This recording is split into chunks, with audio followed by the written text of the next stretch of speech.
માનસિક તણાવથી પરેશાન છો પણ શું કામ તે તમને ખબર નથી તો તેની પાછળના કારણોમાં poor sleep habit, unhealthy lifestyle, unhealthy diet, lack of physical activity, negative thinking pattern, stress, trauma, family issue, work stress કે પછી એકથી વધારે બોડીમાં ડિઝીઝ હોઈ શકે છે.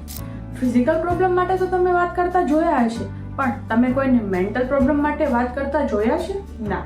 કેમ કે મેન્ટલ પ્રોબ્લેમની વાત આવે તો મેન્ટલ કાઉન્સિલિંગ કે સાયકાટ્રિક ડોક્ટરને બતાવવાની જરૂર પડે છે પણ એના માટે ઇઝીલી કોઈ રેડી નથી થતું. વાય? સબસે બડા રોગ ક્યાં કહેંગે લોગ.